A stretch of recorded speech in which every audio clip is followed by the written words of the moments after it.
বৃহস্পতিবার রাতে শিলিগুড়ির বর্ধমান রোডে কাজের বরাত পাইয়ে দেওয়ার নাম করে ঘুষ নিতে গিয়ে টাকা সমেত হাতে নাতে ধরা পড়ে এমইএস আধিকারিক ও এক কন্ট্রাক্টর।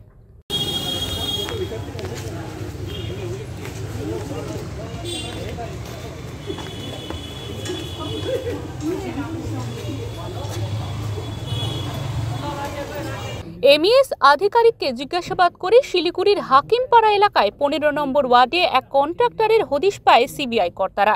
এরপর শিলিগুড়ির হাকিমপাড়া এলাকায় ওই কন্ট্রাক্টরের বাড়িতে অভিযান চালায় সিবিআই এর দিল্লি এবং কলকাতার আধিকারিকরা। পরিবারেরই এক আত্মীয় জানান, ব্যাপারটা আমার এখনো ক্লিয়ার না, ঠিক আছে? উপরে একটা ইনভেস্টিগেশন চলছে। একজন পাবলিক সার্ভেন্টের এগেইনস্টে একটা আপনি বলতে পারেন যে ওখানে আরোপ আছে, তো সেটার এগেইনস্টে ওনারা ইনভেস্টিগেশন করছিলেন অনেক দিন ধরে, ঠিক আছে? তো সেই পাবলিক সার্ভেন্টের এগেইনস্টে যারা ওনার আন্ডারে কাজ করে, তো সবারই এরকম সার্চ চলছে কিছু না কিছু। তো ম্যাটারটা আমার কাছে এখনো ক্লিয়ার না। আমি জানতে পারি, আমি রিলেটিভ আর আমি বাই প্রফেশন অ্যাডভোকেট। আমি জাস্ট আসলাম এবং এখনই যে অফিসার ঢুকলেন শিলিগুড়ির ব্রাঞ্চের একটি সিবিআই অফিসার এবং উপরে আরও অফিসার আছে, তাদের কাছ থেকে আমরা এটাই বললাম যে আমরা এখান থেকে সব রকম কোঅপারেট হবে, কোঅপারেশনে কোনো রকম প্রবলেম হবে না।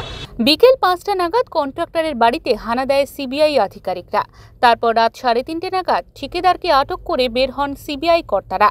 সূত্রের খবর, আপাতত অভিযুক্ত কন্ট্রাক্টরকে ফুলবাড়ি এনএইচপিসি গেস্ট হাউসে নিয়ে যাওয়া হয়েছে। শিলিগুড়ি থেকে অরূপ পোদ্দারের রিপোর্ট, ওঙ্কার বাংলা।